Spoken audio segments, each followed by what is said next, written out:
Ladies and gentlemen, welcome to Jim and Frank's Thursday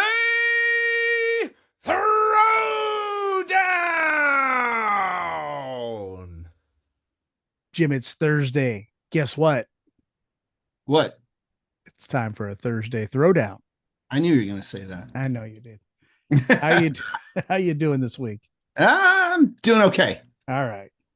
Yeah, it's starting to warm up a little bit. It's starting to warm up a little bit. So when it warms up, people get a little bit more on edge. You know, Yeah, a lot of edginess going on at the moment. sure is. But let's stick to Rock and roll. rock and roll, and let's be civil. And what two records and what band are we going to talk about tonight? We're going to do Nirvana Oh, and their second release, Nevermind, okay. 1991, and MTV Unplugged. Oh, Unplugged in, is it New York? New York. Yeah, live in New York. MTV Unplugged. Live. Yeah. 1994. All right. You know, look, when I just looking at their discography, like short time. Yeah. Right? They had Bleach, Nevermind, In Utero. We don't remember what followed that up. And they had an EP in there in between and Right. Live Were you a Unplugged and all uh, gone. were All you a gone in fan 4 of the band? years. It was What's a quick that? time. Were you a fan of the band? Uh, Songs, Okay. Yeah. right? I wouldn't call myself a hardcore fan. I didn't hate them. I saw them in concert. No. Uh, some friends of mine said, "Hey, we got an extra ticket. You want to go?" And I absolutely went. Okay. Glad I went because I'm glad I got to see them. Right. I bought the album Nevermind off of the popularity of it all. Sure. Um, was not a huge fan. Um, and I think a lot of it has to do with the mumbling. It's just the style of which Kurt Cobain sang. But yet, We'll talk a little bit about that from the live album. okay. And not only it was just that time, Eddie Vedder is a mumbler. Yeah. Um, even to I don't know if Stone Temple Pilots was lumped in with them or not, but They're kind of on the fringe. Some yeah, people consider them a heavy metal band. yeah, Other people consider them a grunge band. They kind of fell somewhere in between, I think. yeah. Undefinable. I sure liked them. I liked Stone Temple Pilots. Well, when you talk about Stone Temple Pilots, Pearl Jam, uh, Soundgarden, Right. and Nirvana, they all got kind of lumped in as like, oh, here's the grunge sound, but they all sounded completely So different different. from each other.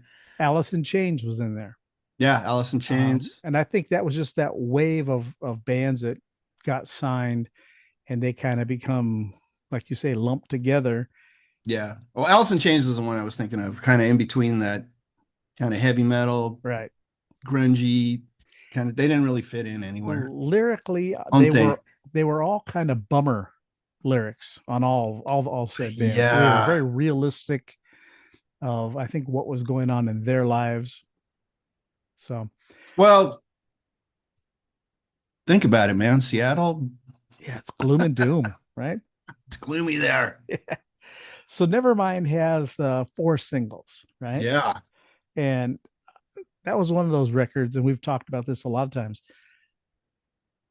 Almost every song on that record was on the radio at one time or another because they were so popular. Interestingly, first place I ever heard Nirvana, pre-K Rock, Uh-huh. they were playing that on KNEC. Right. I believe that. I Right in there with all the hair metal bands. right, yeah. And you could see who was kind of going on the way out and what was coming in. Smells Like Teen Spirit. Fantastic single. First song was right off the bat. Yeah. Right? As soon as I saw that video, because I was working in the record store at the time, Right. I ran out and bought like a dozen copies for the store. And then like a few days later, people start Oh. filing, hey, you got Nirvana? Right. Looking for that Smells Like Teen Spirit song. Yeah, 13-time platinum. That's Huge. yeah. And from this little band from the Great White North, or what is it up there? What is it called? That's Canada. What is Great Northwest? Pacific Northwest, Pacific the Northwest. PNW. There you go. That's what escaped me. Um, good length of a record, 42 and change. In Bloom, Lithium, Come As You Are were the other singles. Yep. Solid record. Solid record. I think the conspiracy rated it as something everybody should have Collection at one time or in their another. collection, right? Yeah. I Uh, just, like I said, the mumbling was a style that I did not embrace. And to think of Nick Grohl and what he did afterwards, it's like a complete 180, right? Dave Grohl. What did I say, Nick? Yes. Whoever Nick Grohl is, Who is Nick? I don't know. That sounds familiar, doesn't it? He's gonna sue us now. I think I'm thinking of the comedian Nick Kroll. That's what I'm thinking. Oh, it's close. Sorry, Dave Grohl. Dave Grohl, when he comes back with Foo Fighters, and it's Yeah. a complete 180, and all of a sudden there's melody, there's solos, there's song structure, Yeah. clear lyrics, easy to understand for the most part. Yeah. Strong kind of pop influence in Yeah, there. and a Commercial. lot of people that are younger than us don't care for him so much for some reason. I don't know why. Maybe they think he's sold out. I don't know. I don't know. I like them till I'm live. Thought they were great. Yeah, I think they're a solid band. But we're talking about with Nirvana. He's a drummer, Yeah. solid drummer, crazy solid drummer. Yes. All right.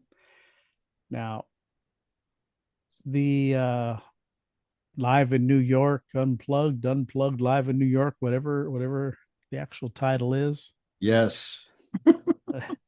I think I read that Kurt, they weren't even sure if he was going to be able to pull it off. I wondered about that quite honestly. Uh-huh. I heard they were doing um, a live set, right? Live Mhm. unplugged. I thought, yeah, not really their forte, I would think. Right. Um, But they brought along Pat Smear to play guitar they with them, did. and that helped fill it out a little bit. And I don't know. About a girl. That is the single off of that. It is the single, but there is not, I don't think there's a track on here that didn't get airplay. All of it did. And again, in '94, they were on top of the world. Yeah. Yeah. So I think that has a lot to do with it. They could have. I think their fans felt they could do no wrong at that point. Let's see how they did here in the US. 8 times platinum. Mm-hmm. Okay. Uh, just here, but multi-platinum in other parts of the world. Worldwide. Yeah. Didn't quite live up to Nevermind sales wise, No. which is kind of hard to imagine. I don't had it run its course at that time, or I don't know. I'm not sure. I was looking on iTunes. There's a few albums afterwards, compilations and live things that were put out. I don't know if they were after. I'm sure they were after the suicide, but I think my love for this album is, even though there's some mumbling going on, and like you said, you want to talk about that, it is more coherent to me than Nevermind. Well, what I was going to say is it's the talking in between the Oh song. yes, right, He speaks so low you right. couldn't really hardly hear him. I kept He had to be an introvert, right? He crank it had to be, up. right. Besides being on drugs and having a very reclusive personality, it's bizarre that he was a rock star, an anti rock star, if you will. Yeah, that's kind of the way he billed himself, I think. Yeah.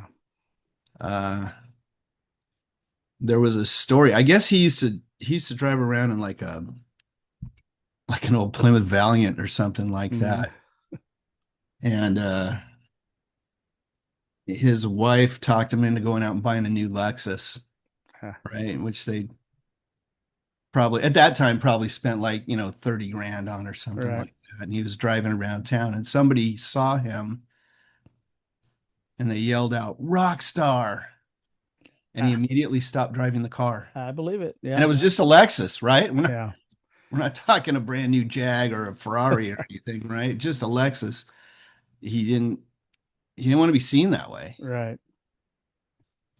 Well, I remember Gene Simmons giving him a hard time.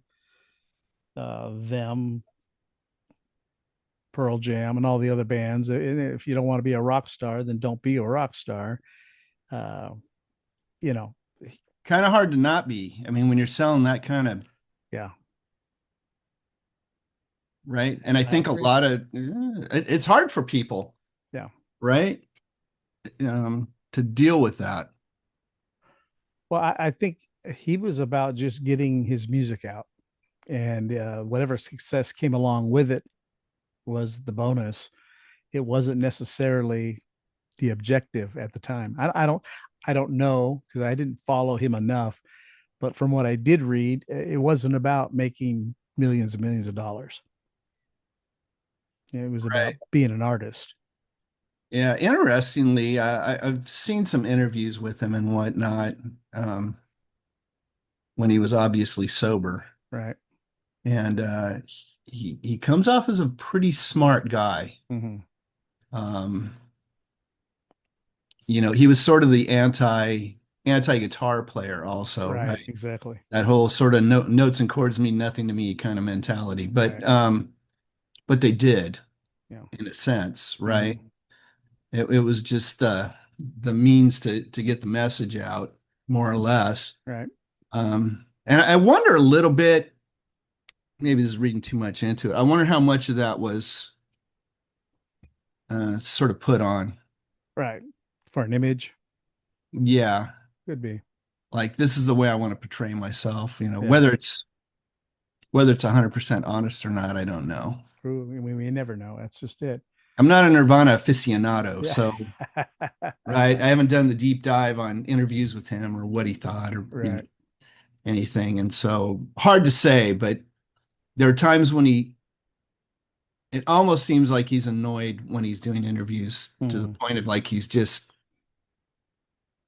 saying stuff that's kind of borderline outrageous or whatever. Well, the live album, like I said, they had some help. It's almost 54 minutes long, almost a full hour, and they probably played for an hour and a half, maybe more. I know they always had to edit and do things with these MTV It didn't feel things. long to me. No, like I said, the hardest part is the in between banter. If you can call it that. Yeah, I wouldn't and know because I couldn't hear it. I I just go to the next song, because Yeah, I'm like, if I can't hear what you're saying, if you're not explaining clearly what this is about, or you're telling a story of why or how you wrote the song right, in a way I can hear it, I'm just on to the next one. Let's just listen right. to it.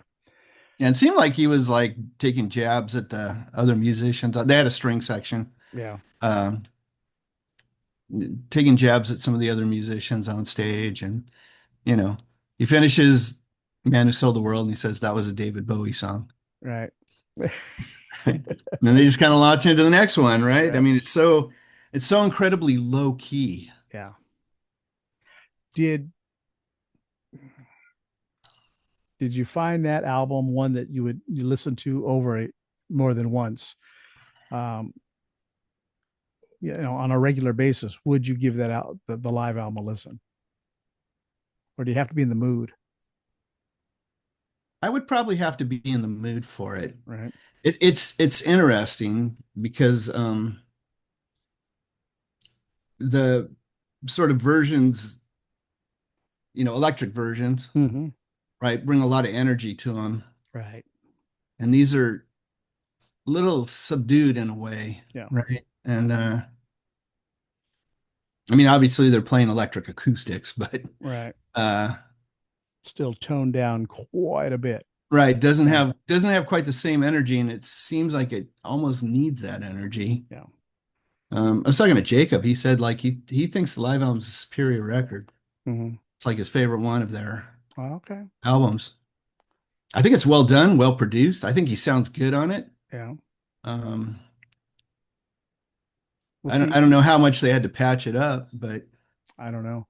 I like I said, Nevermind was in a after I had bought it, it was in a pretty heavy rotation for a while because I wanted to get to know the music as much as possible. And they were a one and done for me. I didn't follow them after that. I think I listened to Bleach a little bit when it came out, but I didn't. They weren't a band that I had to know what they were doing next. But uh, and I didn't buy the live album, stream it, and I'm just going to throw this out there. I prefer the live album over Nevermind. yeah, I think as a package, Mm-hmm.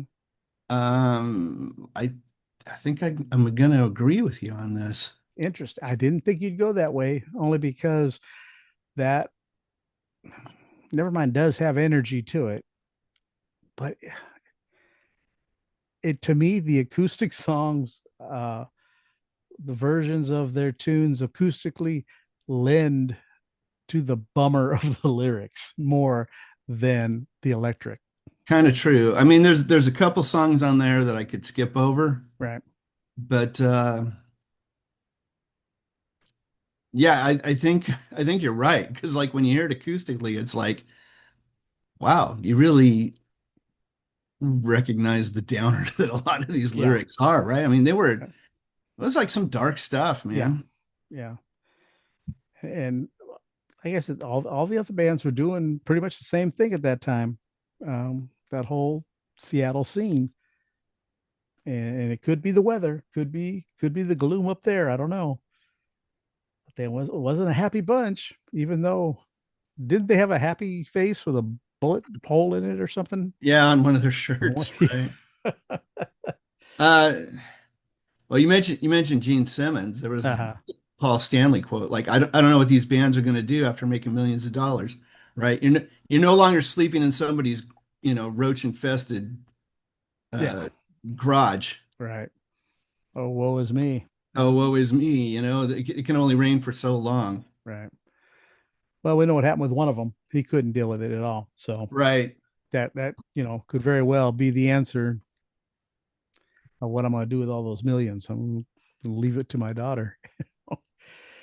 So unfortunate, and it makes you wonder how far the Nirvana name would have went had they continued on Yeah, I don't with know. him. In Utero sold 6 million. Mm-hmm. So they'd gone from 13 million to 6 million. Right. I'm wondering if that 8 million copies on the live album was driven a little bit by Kurt's death. Yeah, I would almost guarantee It that. sounds like sales were kind of And that's natural for so many bands, though. well, Especially Nevermind was a phenomenon. 13 million. You got to figure, um, yeah, that's hard to Not top. all longtime fans, right? People bought it and were probably like, "Oh, yeah, it is what it is." And, Yeah, that's me. right. The singles were cool. I don't really care for the rest of it or whatever. Right On a Plane, actually, I think is probably one of my favorite songs off there, you the go. All right. record. I don't Not know. one of the singles. Yeah. Well, there you have it then. Let's go with the New Live York in New York. Unplugged. Yeah, Yeah. it's a All right. knockout. Okay, I'm good with that. What about the listener? What do you think? Yeah, tell us what you think. Leave a comment. Yeah, Did you even make it to the live album? Or do you true. just have Nevermind in Yeah. your collection? Yeah, that was me. Like I say, one and done. But I do that with a lot of different bands. If they don't fit the mold that I think they should, or I want them to. By the way, if you take the time to get this far, just take a few seconds to drop a like on this Yeah, thing. there you go. What can it hurt? Yeah, and those four of you that continue to like it, we appreciate it. Yeah. Tell your friends about us. Oh, yeah. They're probably worried it's going to mess up their algorithm. if they're all- Probably. All right, Jim. Till next time. Yep. Okay.